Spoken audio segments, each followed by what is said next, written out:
قرآن رحمت ہے، قرآن علم ہے، قرآن ذکر ہے، قرآن لا ریب ہے، قرآن بے عیب ہے۔ اب پروردگار کہتا ہے یہ جو کچھ بھی ہے اس کا وارث میرا مصطفیٰ ہے۔ اگر قرآن رحمت ہے تو اس کے وارث بھی رحمت للعالمین ہوں گے، اگر قرآن ذکر ہے تو اس کے وارث بھی اہل ذکر ہوں گے، اگر قرآن علم ہے تو اس کے وارث بھی راسخون فی العلم ہوں گے، اگر قرآن لا ریب ہے تو اس کے وارث بھی لا ریب ہوں گے، اگر قرآن بے عیب ہے تو اس کے وارث بھی بے عیب ہوں گے۔ بس ان دونوں میں فرق یہ ہے کہ ایک صامت قرآن ہے، دوسرا نعت کے قرآن۔ حیدری، ہم اور آپ جب گفتگو کرتے ہیں تو لفظوں کا سہارا لیتے ہیں، حرفوں کا سہارا لیتے ہیں، لیکن قرآن کہتا ہے میرا معاملہ کچھ اور ہے، مجھے لفظوں کی ضرورت نہیں ہے، مجھے حرفوں کی ضرورت نہیں ہے۔ اب قرآن سے پوچھتے ہیں تجھے کب سے ضرورت نہ ہوئی؟ تو عجب نہیں آواز قرآن آئے، مجھے اس دن سے ضرورت نہ ہوئی جب سے مجھے اہل بیت کا در میسر ہوا، ہر چیز سے مستغنا ہو گیا، بس ایک نقطے میں کام چل جاتا ہے۔ اب آگے بڑھیں کہ امام کیا ہوتا ہے۔ میں نے پڑھنا کچھ اور تھا، مجھ سے پہلے شیخ ذوالقرنین صاحب نے ماشاءاللہ بڑا اچھا خطاب کیا، انہوں نے امام پر گفتگو کی، تو میرا بھی دل ہے کہ امام پر میں بھی گفتگو کروں کہ امام ہونا کیسا چاہیے۔ ہر ایرا غیرہ امام بن کے اپنی مسند پہ نہ بیٹھ جائے، امام وہ ہوتا ہے جسے اللہ نے بنایا ہو۔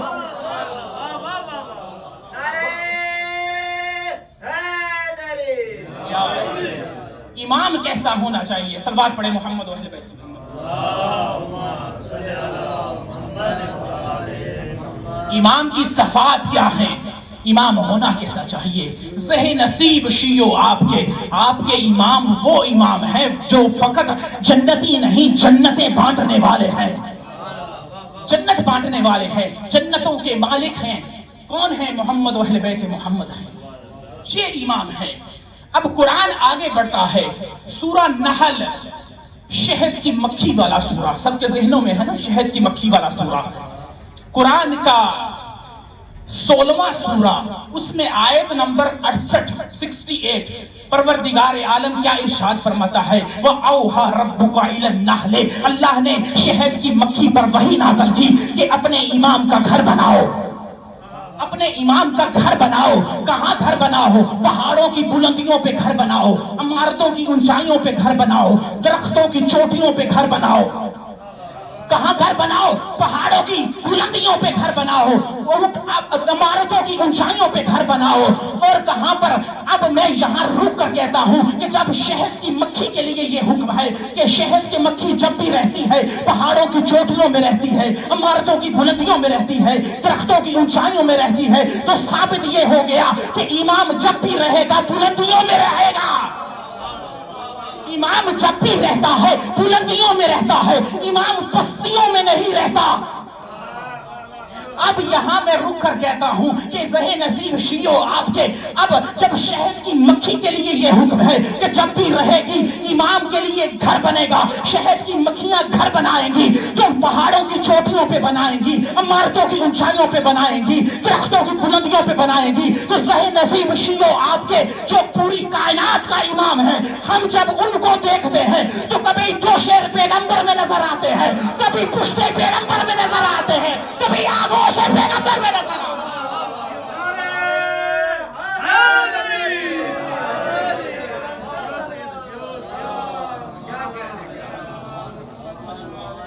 اب آیت آگے بڑھتی ہے، توجہ ہے سامعین محترم۔ اب شہد کی مکھیوں کو حکم ہوتا ہے کہ اے شہد کی مکھیوں فقط اتنا ہی نہیں، اب کیا کرو؟ پھولوں سے رس چوس چوس کر لاؤ اور اپنے امام کے گھر کو سجاوٹ دو۔ اب میں یہاں رک کر کہتا ہوں، آپ نے دیکھا ہوگا جو مچھر ہے نا، مچھر وہ زبالوں میں بھی رہتا ہے، گندگیوں میں بھی رہتا ہے، عام مکھیاں گندگیوں میں بھی گھومتی پھرتی نظر آتی ہیں، لیکن شہد کی مکھی کو آپ نے کبھی نہیں دیکھا کہ جو گندگی پہ بیٹھے، جو زبالوں پہ بیٹھے، جو کوڑا کرکٹ پہ بیٹھے۔ تو فرق کیا ہے شہد کی مکھی اور عام مکھی میں؟ عام مکھی ہے بغیر امام کے، شہد کی مکھی ہے امام والی۔ اب آپ کو لمحہ فکریہ دے رہا ہوں، اے شیعو آپ ہیں ایمان والے، آپ نے ایسی جگہوں پہ نہیں بیٹھنا جہاں نجاست ہو رہی ہو، جہاں غیبت ہو رہی ہو، جہاں جھوٹ بولا جا رہا ہو۔ صلوات پڑھے محمد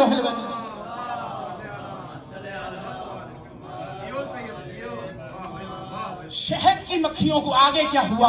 وَيَخْرُجْ مِن بَطْنِهَا، اب اللہ کہتا ہے کہ اس شہد کی مکھی سے جو مادہ نکلتا ہے نا، مادہ، اللہ نے اس کو پاک و پاکیزہ بھی بنایا ہے، اللہ نے اس میں شفا بھی رکھی ہے، اللہ نے اس میں شفا بھی رکھی ہے۔ اب میں کہتا ہوں کہ اللہ نے شہد کی مکھی کے نکلنے والے اس مادے کو پاک و پاکیزہ بھی بنایا، اس میں شفا بھی ہے۔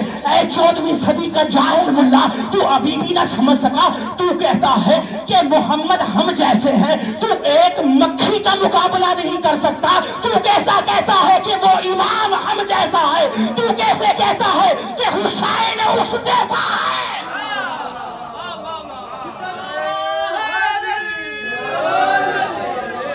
آج کے بعد یہ مت کہنا جب تو ایک شہد کی مکھی کا مقابلہ نہیں کر سکتا تو تو کیسا ہے کہ فلاں حسین جیسا ہے، فلاں علی جیسا ہے۔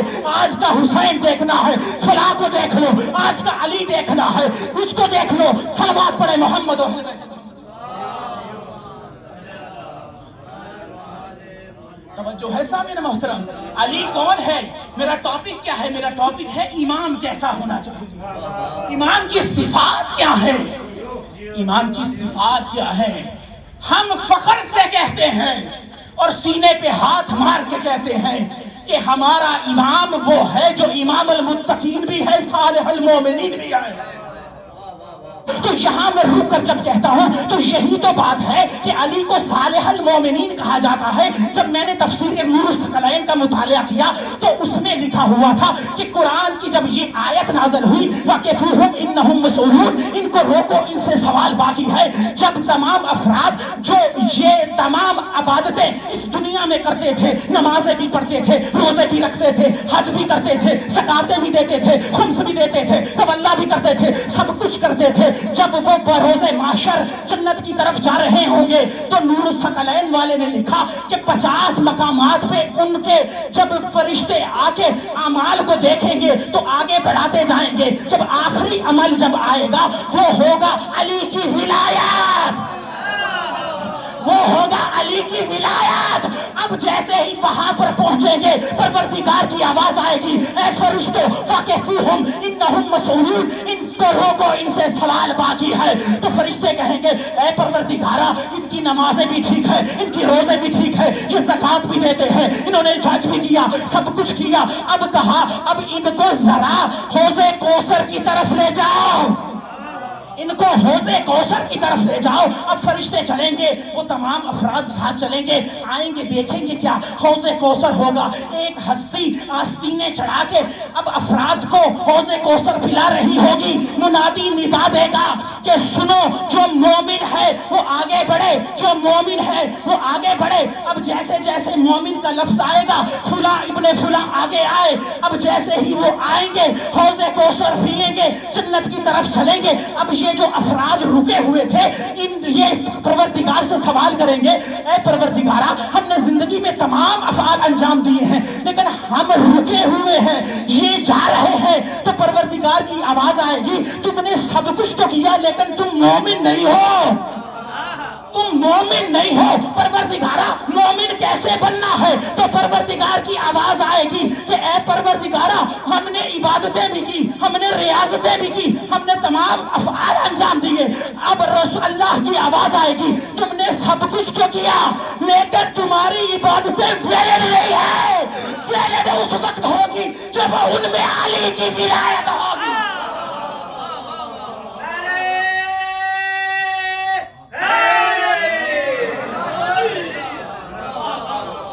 ویلڈ اس وقت ہوگی جب ان میں علی کی ولایت ہوگی۔ توجہ ہے سامنے محترم؟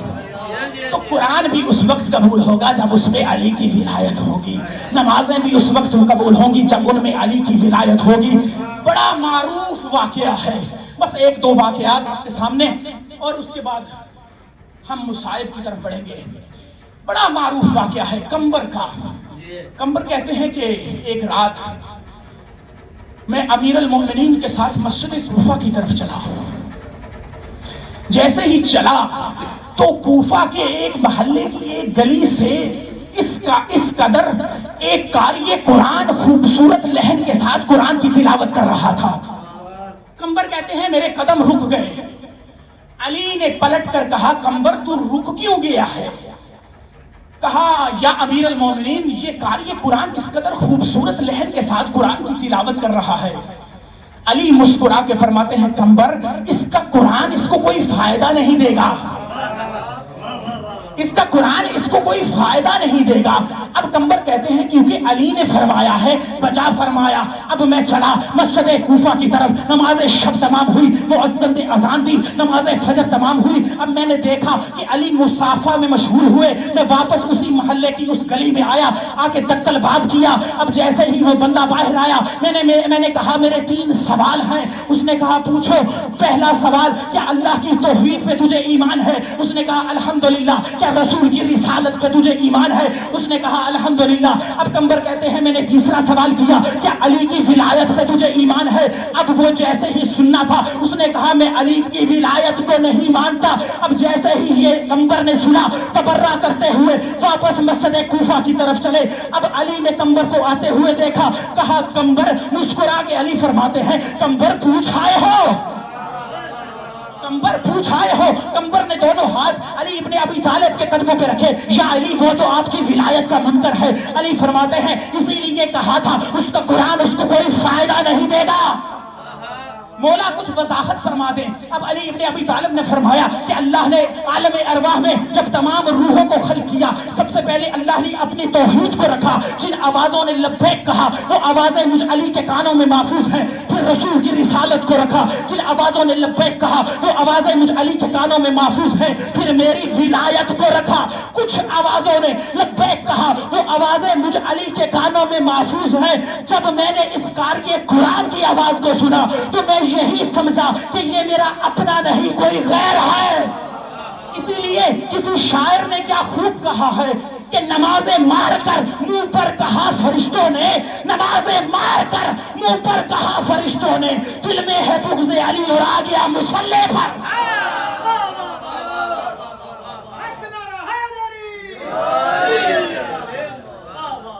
یہ ہے علی, امام ایسا ہونا چاہیے. بس آخری روایت سن لیجئے. صلوات پڑھے محمد و اہل بیت.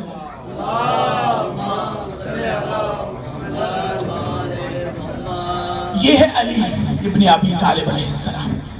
سننا چاہو کہ فضائل علی. میں نے اپنی مجالس میں آج تک جہاں جہاں بھی پڑھا ہے میں نے ہمیشہ کوشش کی ہے کہ مولا کے فضائل کو ہی بیان کروں. یہ منبر بنا ہی علی کے فضائل کے لیے ہے. ارے بھائی ادھر ادھر کی باتیں وہ کرے جن کو ادھر ادھر کے لوگوں سے واسطہ ہو, ہمیں تو علی سے واسطہ ہے. تو سننا چاہو گے علی کے فضائل کیا ہیں؟ سنو. حلیت الاولیاء اہل سنت کی بہت بڑی کتاب ہے. اس میں انہوں نے لکھا کہ جب مکہ کا دور ہوا نا, مکہ کا, تو چند افراد رسول کی بزم میں آ کے بیٹھتے اور جب بھی کسی کو کوئی مشکل پیش آتی تو وہ اللہ کے رسول کو فرماتے یا رسول اللہ ہمارے حق میں دعا کریں, ہماری فلاں مشکل کشائی ہو جائے. تو اللہ کے رسول ہاتھوں کو بلند فرماتے اور فرماتے اللہم اقضی حاجتا فلاں ابن فلاں بحق علی ابن ابی طالب. اے اللہ فلاں کی حاجت کو پورا کرو علی کے صدقے سے. اب مکہ سے مدینہ ہجرت ہوتی ہے. اب رسول کی بزم میں کچھ ایسے بھی ہیں جو ارد گرد آ کے بیٹھتے ہیں. اگر سب صحابہ ہیں تو وہ سورہ منافقون کیوں نازل ہوئی ہے؟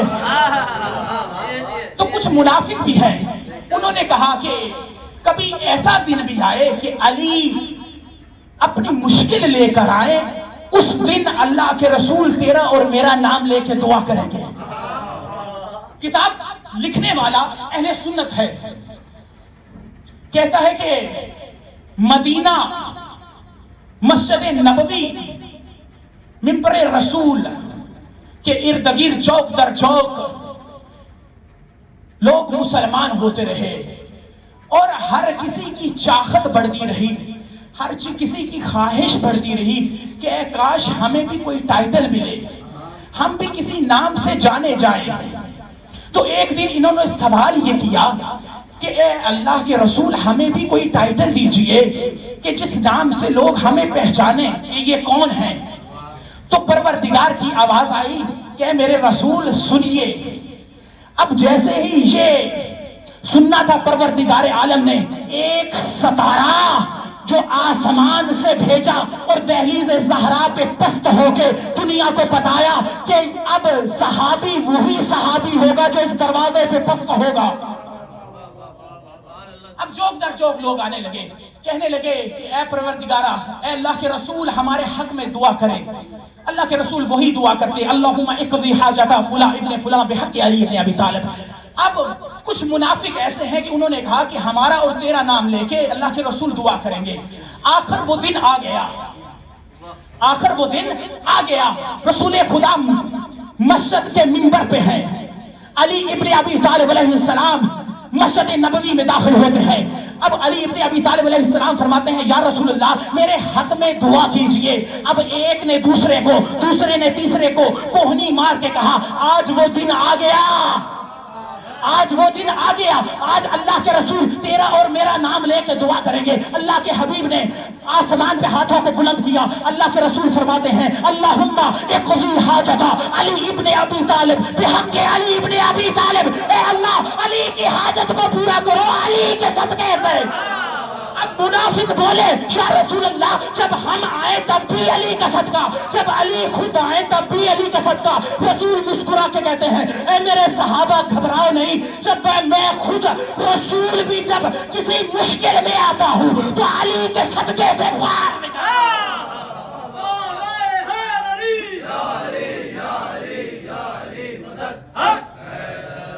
یہ ہے علی ابن ابی طالب، یہ ہے امام، امام المتقین، یعصوب الدین، امیر المؤمنین علی ابن ابی طالب علیہ السلام کی شان و فضیلت۔ اور ایک حدیث سن لیجئے، بہار الانوار ملا مجلسی نے 26 نمبر جلد میں اس واقعہ کو نقل کیا ہے۔ جب رسول معراج پہ گئے نا، بڑی آہستگی کے ساتھ پڑھوں گا اس واقعے کو، جب رسول معراج پہ گئے فرشتوں نے خواہش کی کہ ملا مجلسی نے لکھا ہے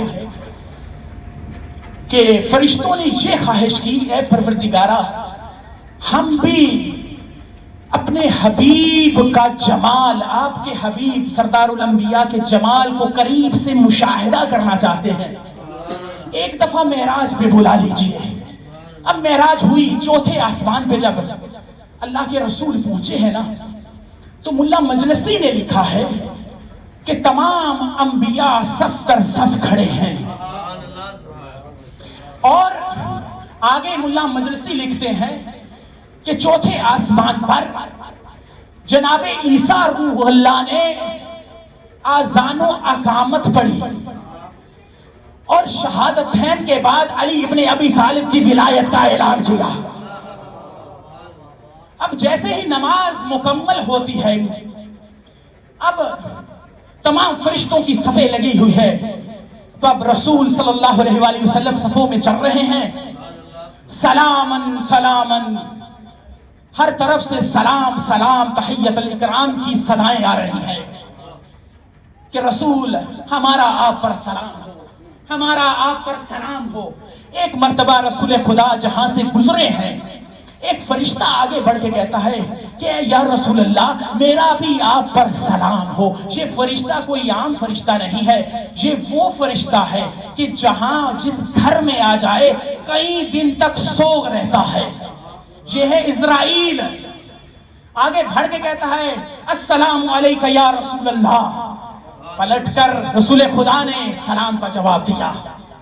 اب اسرائیل ملک الموت نے کہا یا رسول اللہ آپ جب زمین پہ جائیے گا نا تو اپنے بھائی علی کو بھی میرا سلام دیجئے گا۔ رسول خدا نے پلٹ کے کہا تعرف علی ابن ابی طالب، کیا تو علی ابن ابی طالب کو جانتا ہے؟ تو پلٹ کر اب جو جواب اسرائیل نے دیا، کہا کہ کیف لا عارفہ، اے اللہ کے رسول میں اس علی کو کیسے نہ جانوں جس علی کے لیے اللہ امرنی، اللہ نے مجھے حکم دیا ہے، اللہ اقبض احد من شیعت الا باذن، اب اللہ نے مجھے یہ حکم دیا ہے کہ جب بھی علی کے کسی شیعہ کی روح کو قبض کرنا تو علی کی اجازت ضرور لینا،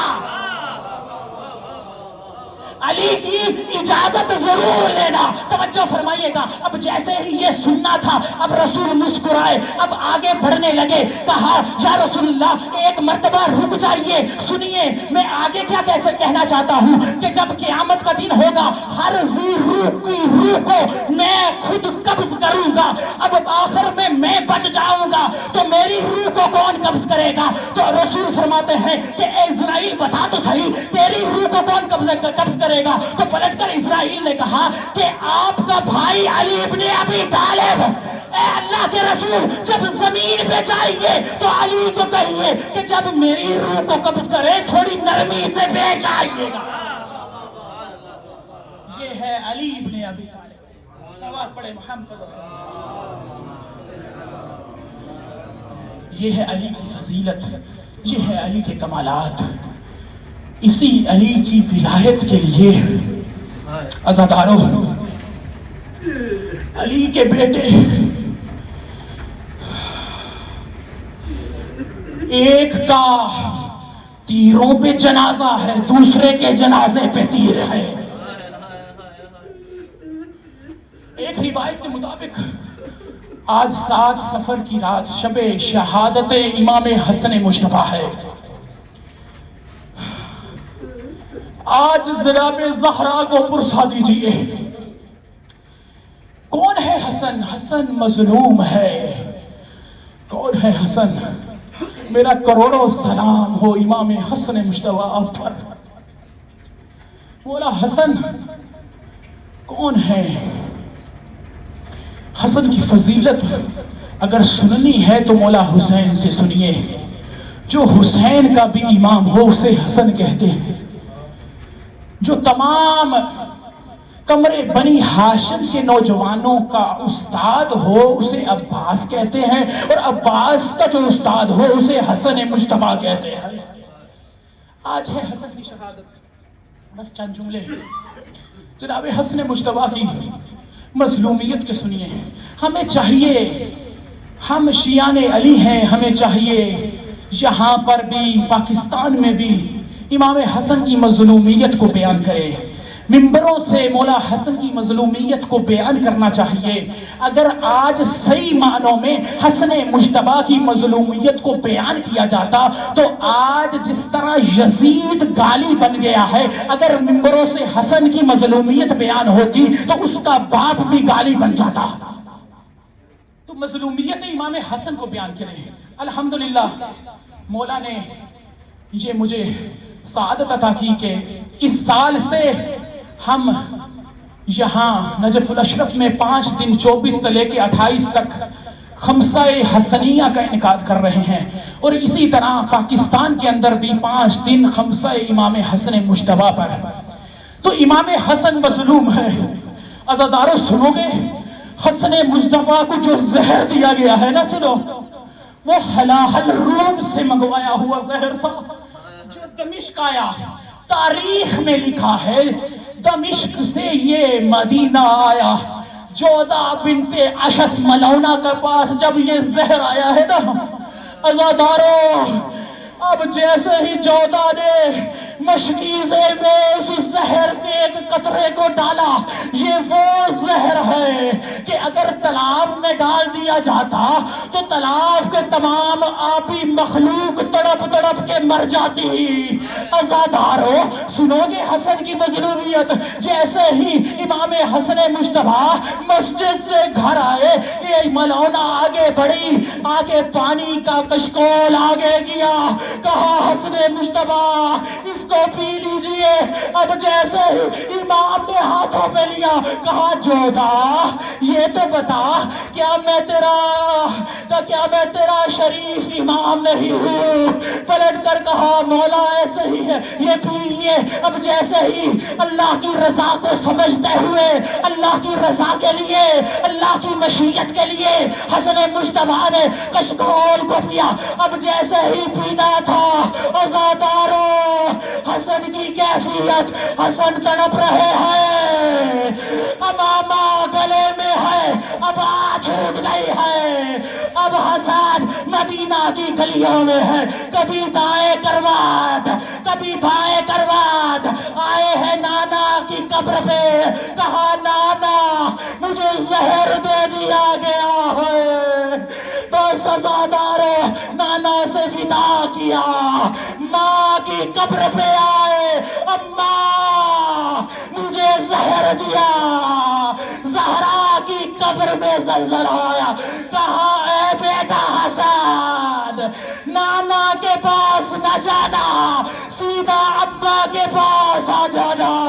بس سزادارو جیسے ہی یہ سننا تھا، امام حسن گھر کا رخ کرتے ہیں، کہا اے ام فروا میرے قریب آؤ، مجھے زہر دیا گیا ہے، میرا بیٹا قاسم کہاں ہے؟ عزادارو تاریخ اور مقتل میں یہ لکھا ہے، جناب ام فروا نے قاسم کا ہاتھ پکڑا۔ سننا چاہو گے قاسم کا سن کتنا ہے؟ قاسم کا وہی سن ہے جو جناب سکینہ کا کربلا میں 3.5 سال کے ہے۔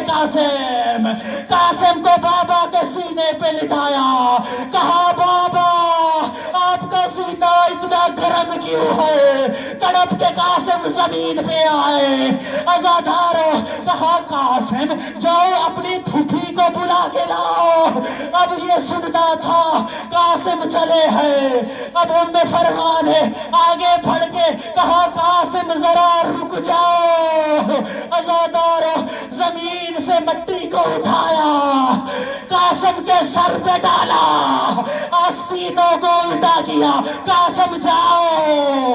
جب پھوپھی اٹھ جائے آرام سے پھوپھی کو کہنا بابا کو زہر دیا گیا۔ عزادارو قاسم آئے ہیں، شریکت الحسین جناب زینب کے دروازے پہ تکل باب کیا۔ اب یہ کرنا تھا، سیدہ آرام فرما رہی ہے، ایک مرتبہ تڑپ کے اٹھی ہے زہرا کی بیٹی، کہتی ہے اے اماں فضا میں نے ابھی اپنی ماں کو دیکھا ہے، میری ماں کہہ رہی ہے اے زینب آج مدینہ پھر ایک دفعہ اجڑ گیا ہے۔ تڑپ کے اٹھی ہے، جیسے ہی یہ تکل باب جناب فضا نے سنی، آگے دروازے کو کھولا، کیا دیکھتی ہے کہ 3.5 سال کا بچہ ہے۔ کہا تم کون ہو؟ قاسم نے سر کو اٹھایا، کہا اے اماں مجھے پہچانو میں قاسم ہوں۔ کہا قاسم یہ حالت کیوں بنائی ہے؟ کہا اماں میرے بابا کو زہر دے دیا گیا۔ یہ بات جناب زینب کے کانوں پہ پڑی، بی بی تڑپ کے آئی، کہا اماں فضا میری چادر لاؤ۔ زہرا کی بیٹیاں چلی ہیں امام حسن مجتبی کے گھر، آنے سے پہلے حالت کیا ہے عزادارو سنو گے؟ حالت یہ ہے کہ جگر کے ٹکڑے کٹ کٹ کے دست میں آ رہے ہیں۔ ام فروا اے ام فروا اس تشدد کو چھپاؤ، میری بہن آ رہی ہے۔ اب عزادارو یہ سننا تھا، جناب زینب نے کہا اے ام فروا میرے بھائی کے جگر کے ٹکڑوں کو کیوں چھپا رہی ہے؟ اب یہ سننا تھا، زینب نے اپنے ہاتھوں کو بڑھایا، اے بھیا حسن اے بھیا حسن اپنے جگر کے ٹکڑے میرے ہاتھوں پہ دیجئے۔ زینب تو کیسے برداشت کرے گی؟ کہا اے بھیا حسن میں نے ماں کے زخمی پہلو کو برداشت کیا، میں نے بابا کے سر پہ ضرب کو برداشت کیا، یہ بات سننی تھی۔ ادھر سے مولا حسین داخل ہوتے ہیں۔ عزادارو میں کہتا ہوں کسی بھائی کے سامنے بھائی کی جان نہ نکلے۔ عزادارو، حسین کے سر، حسن کا سر حسین کی آغوش میں ہے۔ کہاں اے حسین؟ سب کو ہر کوئی روئے تو نہ رو، کہاں اے بھیا تو نہ رو، کہاں 10 محرم یاد آئی، تجھ پہ رونے والا کوئی نہیں ہوگا۔ علی اکبر کا لاشا اٹھائے گا، علی اصغر کو ذبح ہوتا دیکھے گا، عباس کے بازو قلم